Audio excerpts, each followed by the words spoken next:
여러분 안녕하십니까? NKTV 북한 해커스 시간입니다. 오늘 시간에는 오늘자 연합뉴스에 실린 북한이 해킹 관련의 기사가 왜 매도를 당했냐 주제를 가지고 말씀드리겠습니다. 지금도 인터넷을 검색하면 바로 나옵니다. 오늘 연합뉴스가 이런 기사를 하나 올렸습니다. 북한 사이버 공격, 세계적 위협, 인터넷 연결 안 돼도 해킹, 이렇게 제목을 달고 미국 보안 업체들이 최근에 북한의 핵심적 사이버 테러 조직 3개를 적발해낸 사실을 전달했습니다.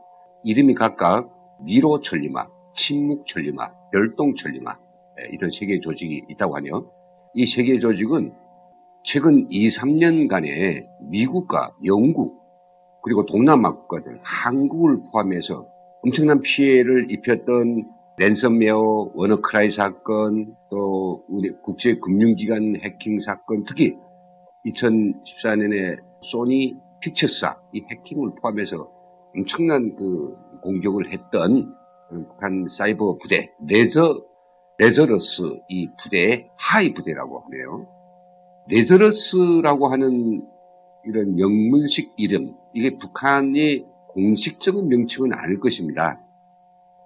세계 도처의 금융기관들, 그리고 국가 중요 기관들, 군, 병원, 대학, 산업체 이런 데한 공격 코드들을 분석하는 과정에 한결같이 이런 공격 코드들에는 자기들 팀을 레저러스라고 표식을 했고요. 그래서 이제 언론 홍보상 관례적으로 레저러스 북한의 팀이라고 하는데 아직도 이것이 뭔지는 이제 정확히 모릅니다. 그렇지만 이번 그 미국 중요 보안업체의 그런 발표를 통해서 APT-37이라고 하는 이런 조직이 레저러스하고 완전히 밀접히 연결되어 있으며 그들이 모든 활동들에서 바로 APT-37이라고 하는 이 조직의 상당히 그 중추적 역할을 하고 있다. 이런 것들도 이제 함께 이번에 발표를 했습니다. 그런데 이제 이것을 발표한 미국의 회사는 그냥 영세업체도 아닙니다. 이 업체는요, 클라우드 스트라이크라고 하는 잘 알려진 클라우드 서비스의 보안을 한 아주 유명한 회사인데요. 재작년 이제 미국 대선 때 러시아의 대선 개입, 이 정황을 기술적으로 밝혀가지고 이것을 제기했죠. 그 회사는 이제 그런 이야기를 했습니다. 미국 정보기관들이 오랫동안 주시해온 데 의하면 또 그리고 사이버 해킹이 일어난 그 모든 사례들에 대한 종합적인 분석 한 데 의하면 국제사회의 강력한 제재에 따르는 애화고갈 그리고 경제 피폐 이런 것들을 극복하기 위해서 북한은 지금 전방위적으로 사이버 공격을 이제 감행하고 있으며 공격 규모가 앞으로 굉장히 커질 것으로 예측하고 있다. 이런 이야기가 됩니다. 연합뉴스는 미국 MBC 방송과 그리고 블룸버그 통신, 월스트리트 저널의 뉴스를 편집해서 이제 올렸죠. 저는 미국발 우리 연합뉴스가 올린 이 기사를 보면서 상당히 많은 걸 공감했습니다. 저는 북한의 사이버 요원들을 양성하던 보수였고요. 북한 사이버 기술이 어느 정도 되는지 그 발전 과정과 오늘의 그 능력들에 대해서 누구보다도 많은 이해를 가지고 있죠. 그래서 이 기사의 내용에 기본적으로 저는 공감하고 또 그런 위협이 점증되는 데에 있어서 오늘 이 방송을 통해서도 우리 국민들께 알려드리고자 하는 충동을 강하게 이제 느꼈습니다. 그런데요, 연합뉴스 홈페이지에 들어가 보십시오. 여기 글이 달렸습니다. 근데 이게 댓글들이 정말 과간입니다. 어떻게 과간이냐 하면 댓글들이 한 수십 개 달렸는데 어떻게 한결같이 뉴스 기사의 내용을 전면적으로 거부하고 조롱하고 비난하고 그리고 마치 이것이 미국이 짜집게 하는 어떤 거짓인 양, 연합뉴스가 그게 같이 맞장구를 치는 양 이런 식으로 몰고 가고 있단 말이죠. 여기 댓글을 단 그 많은 사람들 중에 한 사람이라도 왜 그럴 수 있다라고 보지 않고 전부 다 이런 걸로 도배됐을까요? 자, 보십시오. 북한 최강설 지리네. 최강 잘하네. 이런 소리겠죠. 언제까지 통할 것 같냐. 278명이 초타했어요. 그리고 연결이 안 된 네트워크가 네트워크인가. 네, 그런데 예로 든 건 전부 인터넷 연결 네트워크 아닌가. 말하고 싶은 게 도대체 뭔지. 그냥 생각나는 사례들을 중구난방으로 때려놓고 북한이 했다? 이것도 뭐 260명이 됐고요. 그리고 또 그냥 대량 살상무기라 그래라. 인터넷으로 연결이 안 된 컴퓨터도 해킹? 마법춤을 에워서 크크크. 인터넷 연결이 안 돼도 해킹이라 말이 되나? 지방선거 전까지 이런 식의 북한 관련 뉴스는 계속 늘어난다. 한 표. 그냥 기사하고 지방선거하고 막 연결시키네요. 그리고 마이크로소프트, 애플 등등 미국 시스템을 만들고 소프트웨어를 만드는 미국이 아직도 몸에서 회충이 나오는 북한에 떨고 있네. 그 조롱성입니다. 얼마나 조롱하고 있어요. 이런 기사, 이런 그 댓글들이 한두 개가 아니란 말입니다. 다는 읽을 수 없고요. 제가 몇 개만 이제 그 캡처를 했습니다. 보시는 것은 그런 막대한 예산을 쓰는 NSA 불법 도감청 및 해킹은 적발하고 그래서 독일 수상이 그렇게 열받았냐. 각국 정보기관의 한의는 다 불법이다. 법을 따지자면. 그리고 연합기사는 시간상 봐도 물타기 기사다. 딱 찍어서 얘기합니다. 그래서 물타기 기사라고 하는 사례를 적는데요. 참 그게 물타기 기사일까요? 대한민국을 도청하는 미군 시설의 설비 비용으로 국방비, 주한미군 방위분담금에 의한 공무원이 실명까지 공개되고 지금 조사 중이잖아. 라고 하는 얼토당토한 그런 가짜 뉴스도 게다가 삽입하고 있습니다. 자, 근데 저는 이제 이걸 보면서 이런 생각을 하게 되는 거죠. 이게 뭐 솔직히 건전한 의식과 좀 균형 잡힌 상식을 가진 정상적인 사람들이 쓴 것일까? 근데 그럴 수 있겠죠. 뭐 여러 가지 자기의 입장을 표현하는 건 자기 표현의 어떤 자유니까는. 그런데 문제는 뭐냐면 여기서 이야기하는 그 내용들이 한결같이 초보적인 어떤 사이버 공격에 대한 또 사이버 보안에 대한 일말의 이해도 못하고 있다는 사실. 이런 의식을 가지고 어떻게 자기 컴퓨터라도 제대로 지켜내는지 6,000명의 대부대가 하는 공격에 대해서 정말 조금 손톱는 만큼이라도 이해하고 있는지 이해하지 못하고 있다는 이런 그 사실들에 저는 좀 경악스럽습니다. 그렇다고 하면 이런 중요한 조사 결과 그리고 과학적인 담보가 있는 이런 조사 결과 그리고 매우 관록 있는 기관에서 한 조사 결과 그리고 그것이 뭐 오랫동안에 진행됐던 그런 피해 사례들 전방위적으로 분석하고 있는 그런 자료들에 대해서는 그래도 뭔가 진지하게 읽어보고 그리고 나서 자기의 어떤 입장 정도는 밝혀야 되지 않을까. 네, 그래서 저는 오늘 시간에 북한 사이버 전력이 우리 대한민국과 우리 국민들을 지금 노리고 우리들을 위협하고 있는지 그 실상을 분명히 말씀드리겠고요. 또 그리고 이걸 통해서 그 위협을 일단 쓸데없이 비아냥거리는 이런 그 형태의 댓글질은 그만두는 게 좋겠다. 이거 누구한테도 이게 도움이 안 됩니다. 그런 측면에서 말씀드리고요. 이러한 어떤 댓글 가지고 제가 말하자는 것보다는 보편적으로 우리가 하시고 있는 일들에 좀 바쁘다 보면 정말 북한 사이버 부대 6,000명이 오늘도 6,000명이 뭘 했고요. 어제도 뭘 했고요. 계속 지금 그대로 공작하고 있습니다. 남북 관계가 뭐 화합으로 가든 뭐 협력을 가든 대결을 가든 김정은은 이제 그랬죠. 인민군대는 노동신문의 평하의 기사에 전혀 강제치 말라. 너희들은 오직 어떻게 하면 남한의 대상을 일시에 점령할 것인가. 이것만 가지고 매일매일을 죽기 살기로 훈련하라고 하고 있으니까 그런 실태들에 대해서 우리가 좀 알 필요 있다. 이런 부분을 말씀드리겠습니다. 다음 자료를 좀 보겠습니다. 오늘 시간에 이야기하자고 하는 내용은 세 가지입니다. 하나는 아까 이제 댓글에서 다뤘던 사람들이 전혀 일자 이해도 없이 올린 기사처럼 네트워크에 연결되지 않은 컴퓨터 공격한다니 가능한가?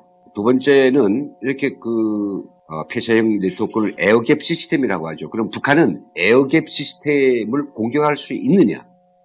그리고 세 번째는요, 망 분리된 이런 컴퓨터 시스템이 공격을 당하면 어떤 일이 벌어지고 있느냐, 이런 화제를 가지고 좀 이야기를 나누겠습니다. 먼저 북한이 지금 개발 중인 에어갭 공격 기술에 대해서 말씀드리겠습니다. 우리 국가의 매우 중요한 자산 인프라로서 보호하고 있는 철도, 통신, 가스, 전력, 교통, 그리고 중요 산업 인프라, 이런 것들을 제어하는 컴퓨터들은 매우 중요하기 때문에 인터넷을 타고 들어오는 북한의 공격을 막을 수 있는 유일한 방법, 인터넷에 완전히 단절시켰습니다. 선을 연결해야지 공격하겠는데, 이 분리된 상태에서도 중요한 시스템을 공격하는 기술, 이거 에어갭 공격 기술이라고 하는데, 이 에어갭 공격 기술을 바로 북한이 오래전부터 이걸 여러 가지 방법으로서 개발해 왔고, 그 일부는 지금 활용 중에 있으며 엄청난 기술들은 지금 개발되고 있다, 이런 상황입니다. 이 상황에 대해서 조금 말씀드리겠습니다. 우리가 인터넷에 연결해야만이 북한이 이제 인터넷을 따라서 공격 코드가 들어와서 이 중요한 컴퓨터 서버를 공격하겠는데, 연결 안 되시니까 어떻게 될까요?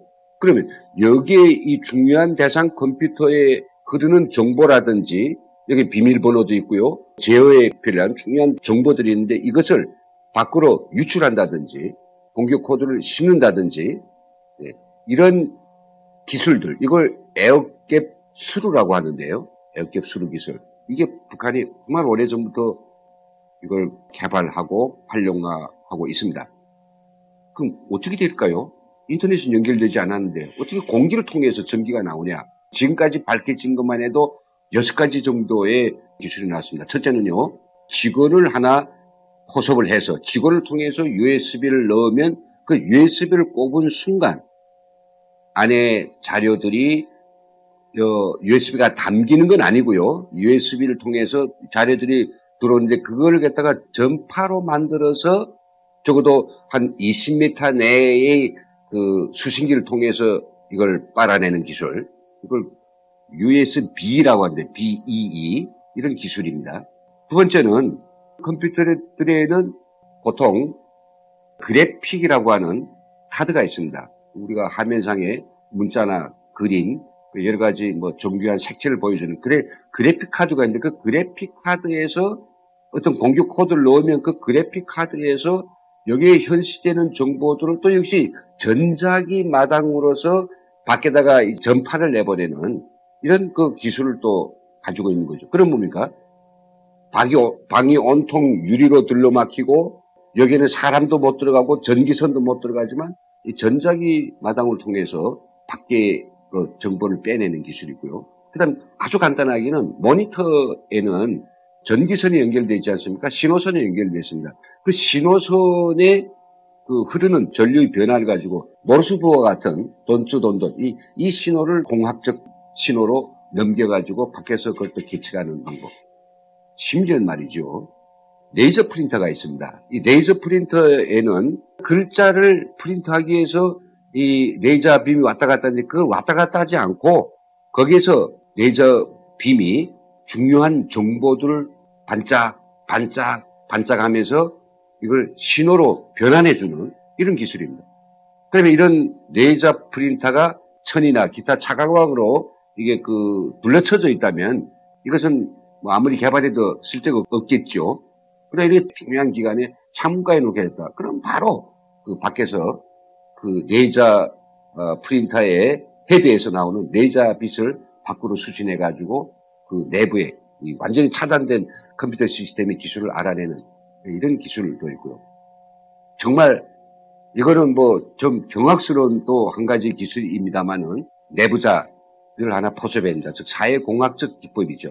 그런 기법을 가지고 아주 작은 금속 가락지, 테이프를 붙이면 아마 보이지도 않겠죠. 그런 것들을 철통 보완되는 컴퓨터 시스템 안에 신호선에다가 그 가락지를 끼워 놓으면 그 가락지는 거기로 흐르는 빛, 전기 신호를 전자기 신호로 바꿔서 철통 보완된 라인의 바깥쪽에 있는 장치에 보내서 그 정보를 다 빨아내가는 이런 기술.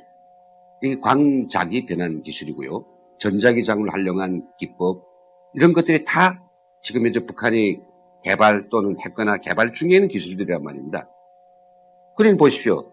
아까 이제 댓글에서 이야기한 것처럼 네트워크에 연결되지 않는데 어떻게 컴퓨터를 공격하냐. 이런 건 초보적인 이해가 없기 때문에 함부로 말하는 것이란 말이죠. 그렇다면 도대체 그럼 북한은 어느 정도 축적된 기술이 있기 때문에 이렇게 전 세계가 달라붙어서 국가 인프라를 제어하는 컴퓨터들을 다 이렇게 망분리하고 좀 에어갭을 실현하기 위해서 노력하고 있습니다만 그것을 갖다가 뚫고 내는 그런 기술을 개발할 수 있을까? 북한이 그 원천 기술, 북한이 그것을 실현할 수 있는 인재들은 도대체 어떤 사람들이며 그 조직은 구체적으로 무엇인가라고 하는 거가 되겠습니다. 그래서 저는 여기서 이제 세 개의 부대를 이야기하겠습니다. 첫째가 121 부대, 가장 악명 높은 부대입니다.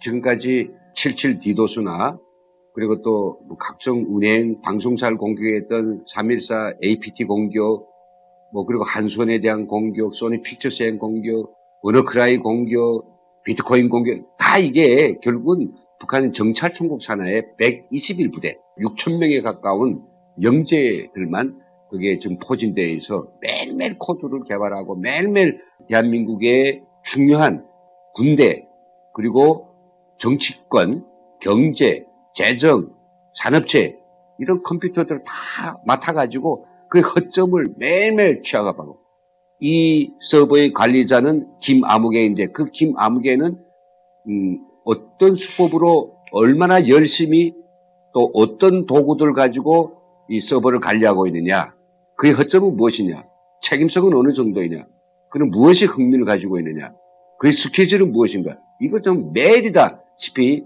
그의 관리 태도와 그의 관리 습성과 그의 개별적인 인적사항까지도 휴대폰을 털어가지고 다 이걸 장악하고 있단 말이에요. 이런 사람들 6,000명이 이렇게 겨누고 있습니다. 그 대상들을. 그런데 북한이 그런 걸 하는다고요? 이게 북한이 사실상 존재하는 위협을 그렇지 않다라고 주장하는 것 자체는 굉장히 이거는 좀 문제가 있다고 생각하거든요. 물론 없는 위협을 과대 포장하면 양치기 소년이죠. 그러나 우리는 엄청난 거 당하지 않았습니까? 그럼에도 불구하고 우리가 아직도 지금 북한이 공격이 맞네 아니네 그런 걸 전하는 뉴스 기사들에 대해서 함부로 해방하고 매도하고 희롱하고 이런 태도는 정말 누구에게도 도움이 안 됩니다. 이 부대는 뭘 담당하고 있느냐, 이제 보시는 것처럼 우리 한미일 이 세 국가의 중요 군대 가장 중요한 국가 기반 시설을 제어하는 컴퓨터들에 대한 공격을 담당하고 있습니다. 그뿐만 아니라 우리 대한민국의 모든 국민들이 쓰고 있는 이 모바일 폰이나 모바일 기기 털어가지고 그런 자료들을 딱 쌓아놓고 이렇게 연결을 시키면 금방 우리 제도의 모든 것이 사슬고리처럼 이제 나 있죠. 두 번째 부대는요, 정말 악명 높은 부대죠. 180 부대입니다. 정찰총국 산하에 있는데 121 부대의 별동대이기도 합니다만은 이 부대는 국제 금융 시스템에 대한 공격을 전담해가지고 김정은의 통치 자금을 보장하는 이런 부대입니다. 사행성 게임을 하는 그런 프로그램, 바다 이야기 같은 그런 프로그램 짜져가지고 돈을 받고요. 또 그리고 그런 도박 노름의 사이버 머리를 훔쳐가지고 돈 벌고 옛날에 그랬습니다. 그러던 게 이제 이게 또 발전해가지고 일본의 그 앱시장, 미국의 앱시장, 그런 앱시장들에 들어가가지고 조청년이나 북한의 아주 친북적인 그런 제중동포 기업인들의 이름을 따가지고 아주 싼 가격으로 수수받아가지고 그걸 평양에 있는 아주 사이버 부대에 오다를 져서 거기서 만들어가지고 앱시장에서 북한이 몇 년 전에 10억 달러를 벌었습니다. 그런 것들을 하는 데죠. 예전엔 자기 노력을 들여서 이렇게 돈을 벌기도 하더니 요즘엔 말입니다. 그냥 아무런 노력도 안 들리고 이 손가락만 까딱까딱 해가지고 대한민국에서 작년에는 거의 900억 원을 훔쳐갔고요. 올해 들어와서 일본에서는 거의 800억 원 이상을 훔쳐갔고요. 또 최근에 우리의 여기 그 비트코인 회사들을 또 털었죠. 이런 식으로 또 미국의 그 연방준비제도 이사회와 방글라데시에 있는 그 지부은행가의 스위프트 코드를 가장해서 훔쳐가지고 거기서 또 엄청난 돈을 벌고, 그리고 또 뭡니까? 가장 돈을 많이 버는 것은 비트코인 갖다가 캐서 팔고 또 거래소들을 털어서 팔고 그리고 또 한편 다른 별동대는 랜섬웨어라 해가지고 무차별적으로 이렇게 많은 사람들을 서비스하는 기관의 서버를 딱 장악해가지고 거기에 있는 자료들을 다 못쓰게 만들어 놓습니다. 그리고는 이게 없으면 이게 돌아 안 가고 돈이 결제 안 되고 완전히 마비가 되고 아우성이 나오죠. 그래 너 그걸 다시 회복하겠으면 돈 내놔. 이런 식으로 엄청난 돈을 털어갔습니다. 이거를 하는 180부대가 있습니다. 이 180부대가 특별히 나오게 된 거는 그거 하자니까 뭡니까? 국제금융 시스템에 대한 그 스위프트 은행 간의 거래에 대한 이런 지식도 있어야 되겠고요. 컴퓨터 프로그램 물론이고요. 또 그리고 여기에서는 외국어라든지 전부 뭐 여러 각국을 막 넘나들면서 이제 은행 거래가 진행되니까 그런 것들을 다 하자고 하니까 그쪽 분야의 전문가들도 호전될 필요가 있어서 이 부대를 따로 냈습니다. 세 번째 부대인데요. 정찰 총국산의 91부대가 있습니다. 이 부대는 뭘 하느냐. 전 세계의 가장 첨단에서 개발되고 있는 기술, 과학 자료들 이런 것들을 훔쳐오는 거죠. 가장 멋진 디자인, 그리고 가장 발전된 설비, 공장 이런 자료들 통짜로 훔쳐가지고 빠른 시일 내에 자기들의 경제 회복에 써먹고 있는 것입니다. 근데 김정은이 들어와서 한 6년 동안에 과거 김일성, 김정일 정권에서 20년 넘게 그 해왔던 핵이나 미사일 기술 발전보다 몇십 배를 뛰어넘는 그런 연구를 했습니다. 그냥 원자 핵폭탄 실험한 것이 아니라 2년 전에는 수소 핵폭탄 실험했고요. 그리고 미사일 기술도 굉장히 아주 수년 내에 비약적으로 그 수준이 올라갔습니다. 지금 현재 북한이 남포에서 지금 은밀하게 마지막 조립 중에 있다고 하는 SLBM, 잠수함 발사 미사일, 그리고 태평양 미국 앞바다까지 간다라고 갈 것을 목표로 해서 개발하고 있는 신형 잠수함. 이런 기술들을 몇 년 새에 북한이 그걸 만들어내고 그걸 개발한다? 그러면 옛날 기술자들이 오늘날 와서 갑자기 머리가 좋아져서요? 김정일이 좀 잘 먹여졌더니 머리 회전이 좋아가지고 아이디어들이 갑자기 나왔을까요? 그렇지 않습니다. 이 과학이라는 건요, 거쳐야 될 단계들은 기본적으로 거쳐야 양적인 축적이 질적인 비약으로 오는 것이 어느 날에 드디어 성공을 하게 됩니다. 그 언영세 뛰어난 연구 결과들 내는 정찰총국 91부대의 결정적 조력 때문이다. 이렇게 저는 이야기하고 있습니다. 얼마 전에 이제 우크라이나에 있는 그 미사일 공장의 발동기와 북한이 시험한 발동기하고 모양이 똑같다. 우크라이나 준 것이 아니냐. 러시아가 준 것이 아니냐. 서로 우크라이나하고 러시아하고 서로 실랑이를 하지 않았습니까? 답이 안 나왔어요.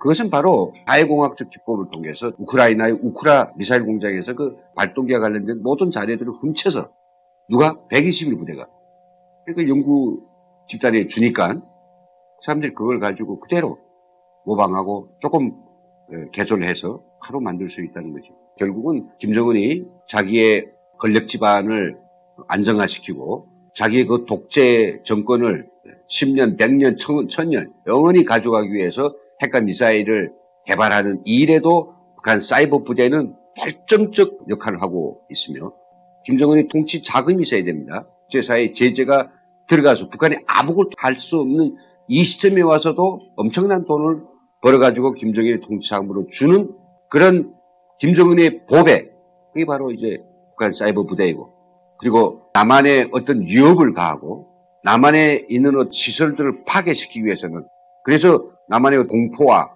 그리고 아우성을 조성하기 위해서는 분명 인원들이 가야 됩니다. 아니면 물리적으로 포탄이나 미사일이 날아와야 됩니다. 그러나 이 사이버 부대 121소가 평양에 앉아서 손가락을 까딱까딱 하면 우리 도시가스들에서 가스관들이 막 압이 높아서 터져나가고요. 방화가 일어나고요. 이 통신망들이 다 두절돼가지고 전혀 통화가 안 되고요. 고속철도가 막 서로 부딪혀가지고 엿가락처럼 휘어나고요. 뭐 더 말했으면 뭐가 있어. 엄청난 것들이 지금 우리 위협으로 다가오고 있습니다. 근데 왜 그런 것들을 간과하십니까? 왜 그런 것들을 우습게 봅니까? 왜 그런 것들을 알려고 안 하시는지 저는 이게 너무 답답합니다. 지금 아마 다 잊고 있는데 2년 전 VRP에 휴대폰까지 도청하려고 했던 거. 일반인은 뭐 맘만 먹으면 다 털어가는 거고요. 그런데 제가 드리고 싶은 말씀은 사실이 이럴지에도 북한이 이런 위험성을 알리는 연합뉴스 기사는 그럼 누구에 의해서 저렇게 매도당하는가? 수십 개의 글 모두가 한결같이 연합뉴스의 기사를 매도하는가? 잘못됐다고 매도하고 비아냥거리고 왜 그럴까요? 그 누구일까요? 기사들을 이제 자세히 들여다보면 그럴듯한 논의로 보입니다. 네트워크에 연결되지 않았다면 그건 네트워크가 아니지 않느냐. 그냥 그건 상당히 비각적인 이야기입니다. 미국 연방수사국을 비롯한 우리 한국의 국가사이버안전센터를 포함해서요. 매번 공격이 있을 때마다 이런 것들을 이제 자료를 축적해서 그들이 리스트가 있거든요. 그리고 그 공격을 당했으면 공격 코드가 있지 않습니까? 그거를 분석해가지고 기법 그리고 아주 독특한 그 패턴이 있겠죠. 그런 것들을 막 축적해 오고 있기 때문에 기본적인 과학적 증거를 가지고 북한이고 또 향후에 북한의 그런 활동들에 대해서 정말 지켜보고 있습니다. 이런 것들도 혹시 몰랐다면 북한을 두둔하고 싶은 생각이 없다면 그런 이야기들은 함부로 쓸데없이 이야기하는 거 아니죠. 목적은 뭐냐 제가 보면 두 가지입니다. 연합뉴스를 갖다가 뭐 매도하기, 분탕하기, 죽이기 또 북한을 두둔하기. 왜 이런 것들을 해야 됩니까? 왜 북한을 두둔합니까?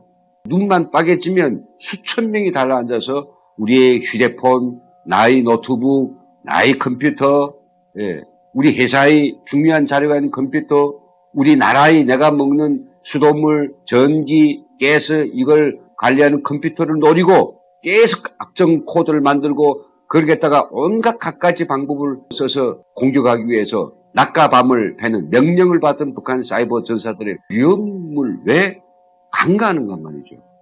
그러면 이거 저는 이야기하죠. 이렇게 된다라고 하는 것은 결국 이게 뭐 북한의 뭐 친북, 뭐 종북 좌파 이 정도도 아니고요.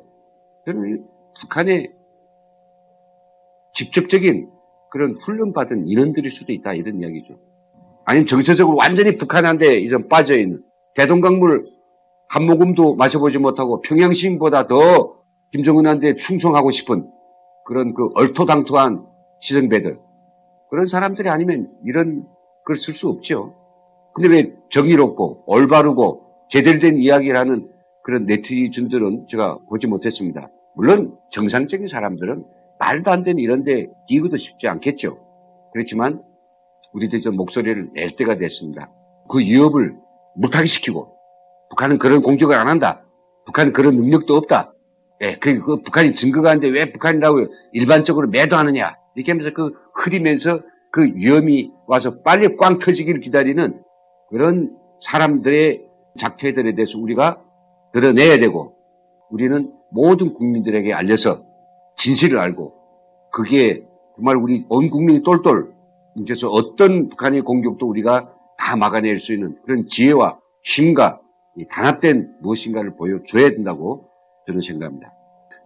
오늘 시간 북한의 사이버 부대의 그런 위험한 공격에 대해서 연합뉴스 기사가 올린 이 글에 대해 쓸데없는 그 매도하는 그런 기사들이 올린 거에 대해서 제가 좀 저희 생각을 전해드렸습니다. 물론 저하고 견해가 좀 다른 뭐 전문가 분들도 있고 또 굉장한 뭐 상식이 많은 그런 분들도 계시겠습니다만 그런 분들이 있으면 얼마든지 저희 유튜브 방송의 댓글을 통해서 어떤 형식이든지 의견을 주시면 함께 이제 생각을 나눠보도록 하겠습니다. 지금까지 시청해주신 여러분 감사합니다. 마치겠습니다.